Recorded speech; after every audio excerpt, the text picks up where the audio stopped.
महानिर्देशक श्री अमिताभ रंजन महोदय के मंत्री महोदय, माननीय मेयर महोदय, मंच पर उपस्थित ক্লাবের তরফ থেকে যদি সবাই আমরা চেষ্টা করি যে আমরা ওই এলাকার এবং এই ধরনের নেশার থেকে আমরা যদি মুক্ত রাখতে পারি, কারণ ক্লাব কিন্তু জানে কোথায় কি হচ্ছে না হচ্ছে, তৃণমূল স্তরের খবর সব ক্লাবের মধ্যে আছে।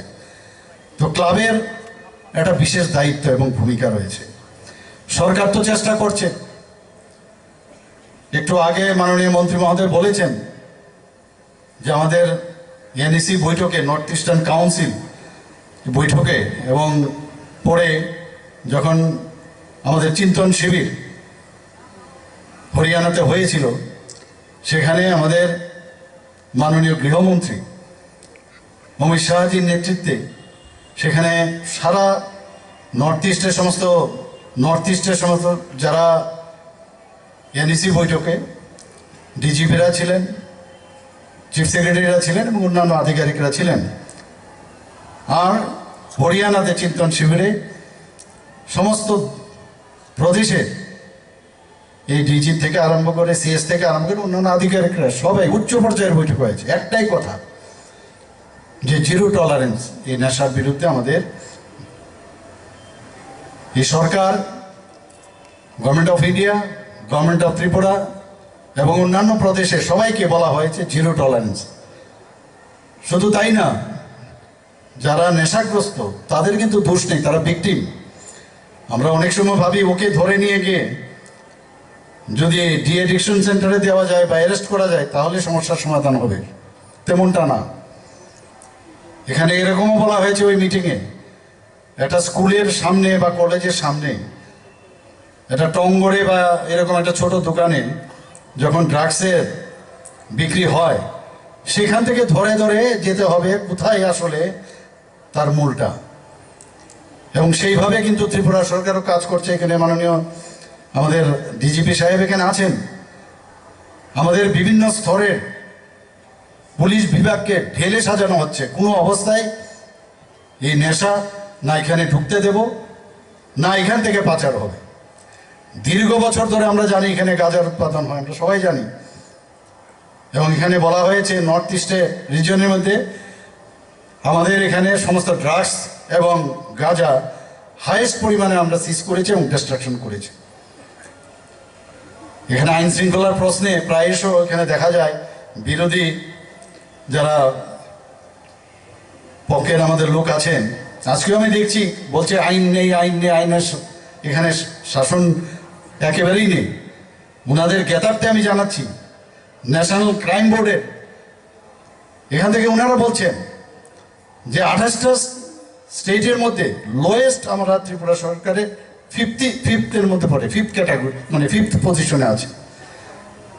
না জেনে শুনে এই ধরনের কথাবার্তা বলেন। আমরা দেখেছি আজকের এই যে পুজোকে কেন্দ্র করে যে ধরনের শান্তির পরিবেশ আপনারা অক্ষুণ্ণ রেখেছেন, সরকারও সেইভাবে চেষ্টা করেছে, সেটা কি করে সম্ভব হয়েছে? এর জন্যই অনেকের ওই বলে না নাইভার্স এনভি, অনেকে সহ্য হয় না। আমরা চেষ্টা করছি শান্তি সম্প্রীতি যেন আমাদের সমাজের মধ্যে থাকে, এটা ফিল গুড। এত ভালো পুজো হওয়ার পেছনে কাদের অবদান বেশি? আমি প্রথমে মাননীয় মুখ্যমন্ত্রীকে ধন্যবাদ জানাই। ওনার নেতৃত্বে ওনার মন্ত্রিসভা এবং উনি এই পুজো নিয়ে কতটা সিরিয়াস ছিলেন, এটা আমরা প্রত্যক্ষ, আমি সরকারি প্রতিনিধি হিসেবেও, আমি ক্লাবের প্রতিনিধি হিসেবে আমি প্রত্যক্ষ করেছি। পুজো উপলক্ষে উনি আলোচনা সভা ডেকেছেন, ক্লাবগুলি নিয়ে আলোচনা করেছেন, বিভিন্ন পর্যায়ে মন্ত্রীদের নিয়ে আমাদের আরক্ষা দপ্তরে যারা দায়িত্বপ্রাপ্ত তাদেরকে কথা বলেছেন, মহকুমা প্রশাসক, জেলা প্রশাসক অনেকবার আলোচনা রেখেছেন। উদ্দেশ্য একটাই, যাতে পুজো যাতে সুন্দর সুশৃঙ্খলভাবে করা যায়, দর্শনার্থীদের যাতে সানন্দে পুজো উপভোগ করতে পারে। সেক্ষেত্রে আমি মাননীয় মুখ্যমন্ত্রীকে অনেক অনেক ধন্যবাদ জানাই। উনি সফল। এই রাজ্যে প্রথমবার কোনো অঘটন, কোনো অপ্রীতিকর ঘটনা ছাড়া রাজ্যে দুর্গাপূজা অনুষ্ঠিত হয়েছে। এটা একটা রেকর্ড বলবো। হয়েছেন বিভিন্ন জায়গা থেকে আপনারা এসেছেন, আপনাদেরকে পুরস্কৃত করা হবে। মাননীয় মুখ্যমন্ত্রীরও সেখানে তারা রয়েছে, তারপরে উনি আজকে আমাদেরকে সময় দিচ্ছেন। যে প্রতিযোগিতামূলক মানসিকতা নিয়ে এবং কার্নিভালের আগেও আমরা 3 বার বৈঠক করেছি আগরতলা শহরের বিভিন্ন ক্লাবগুলোকে নিয়ে। অনেক ক্লাব তারা কার্নিভালে পার্টিসিপেট করতে চায়নি, তাদেরকে আমরা অনুরোধ করেছি যে আপনারা আসুন, আপনাদের থিমকে নিয়ে মানুষের দরবারে আমরা যাই, মানুষ দেখো যে আপনারা কি বলতে চাইছেন, কি করতে চাইছেন। এবং আমরা অত্যন্ত খুশি যে গত 7 তারিখ 7ই অক্টোবর আগরতলার রাজপথে এই ক্লাবগুলো তাদের যে থিম নিয়ে যে রক্ষা করতে হবে অক্ষর অক্ষরে।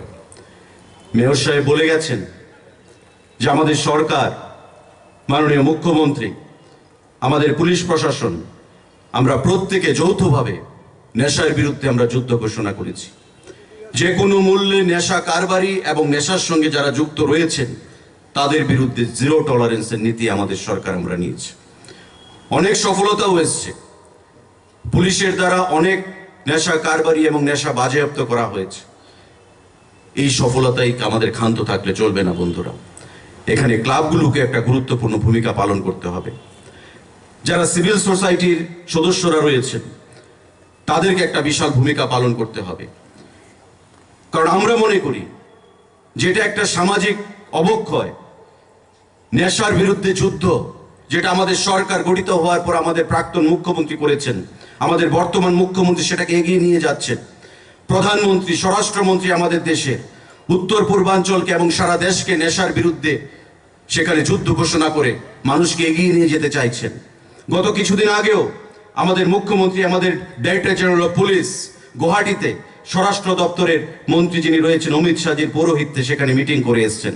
এবং আমাদের রাজ্য ত্রিপুরা উত্তর পূর্বাঞ্চলের মধ্যে 2য় স্থানে রয়েছে, যেখানে সব থেকে বেশি নেশা সামগ্রী বাজেয়াপ্ত হয়েছে, ধ্বংস করা হয়েছে বন্ধুরা। কিন্তু তাতেই আমরা ক্ষান্ত থাকতে চাই না। আমি যুব সমাজের কাছে আহ্বান জানাবো, ক্লাবগুলো থেকে যারা এখানে প্রতিনিধিরা এসছেন, আমি আপনাদের কাছে আহ্বান জানাবো যে ইটস এ সোশ্যাল মিনাস, এটা একটা কার্স, অভিশাপ। তার মধ্যে থেকে আমাদের বেরিয়ে আসতে হবে, নেশার করাল ছবল থেকে আমাদের বেরিয়ে আসতে হবে। সমাজকে পঙ্গু করে দিচ্ছে, আমাদের আগামী প্রজন্মকে ধ্বংস করে দিচ্ছে। সুতরাং পুলিশকে সঙ্গে নিয়ে, প্রশাসনকে সঙ্গে নিয়ে আপনাদের যাতে সমাজকে আমরা সুন্দর করতে পারি নেশার বিরুদ্ধে, আগামী দিনে সেই জিনিসটা আপনাদের লক্ষ্য রাখতে হবে। প্রতিটি পাড়ায় পাড়ায়, প্রতিটি ক্লাব যারা রয়েছেন, আপনারা জানেন, চেনেন কারা তার সঙ্গে যুক্ত রয়েছেন, তাদেরকে আইডেন্টিফাই করুন। বল প্রয়োগ করে নয়, বুঝিয়ে তাদের সামাজিক দায়বদ্ধতাকে স্বীকার করাতে হবে যে তাদেরও বাঁচার অধিকার রয়েছে সমাজের মধ্যে। সবার কাছ থেকে জোরে করতালি আশা করব। জননিরাপত্তার পাশাপাশি এই পুজোকে সুন্দরভাবে উদযাপন করার জন্য আজ পুরস্কার গ্রহণ করছে আমাদের গর্বের টিএসআর এর 6th ব্যাটালিয়ন। খোয়াই জেলার শ্রেষ্ঠ নিয়মানুবর্তী পুজোয় সাধারণ মানুষের জন্য আমরা করেছি, গরিব মানুষদের জন্য করেছি। দেখা গেছে বিভিন্ন ওই যে 28টা আমি বিন্দু বললাম, 13টা ফ্ল্যাগশিপের কথা বলছি, সেখানে যখন প্রেজেন্টেশন দিলাম দেখা গেল ত্রিপুরার স্থান কোনো কোনো জায়গায় কোনো সর্বোচ্চ পদে আছে এবং কোনো কোনো জায়গায় আমরা 96-97% আমরা সেটা সম্পূর্ণ করেছি। এর জন্য প্রতি ঘরের সুশাসন, যেখানে যেখানে আমাদের খামতি আছে সেটা আমরা শুরু করেছি, যাতে এই স্কিমগুলো 100% যাতে স্যাচুরেশন পয়েন্টে আসতে পারে সেই চিন্তায় আমরা আসছি। প্রতি ঘরে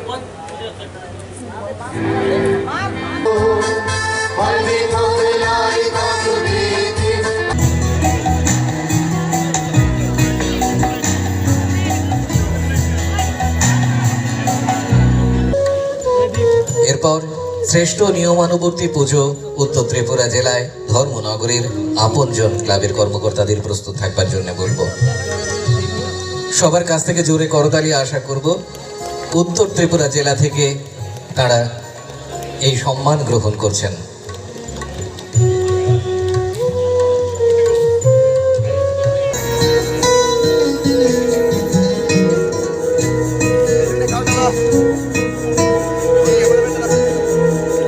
বড় বাজেটের পুজোয় পুরস্কার গ্রহণ করছে সেন্ট্রাল রোড যুব সংস্থা। সবার কাছ থেকে জোরে করতালি আশা করব।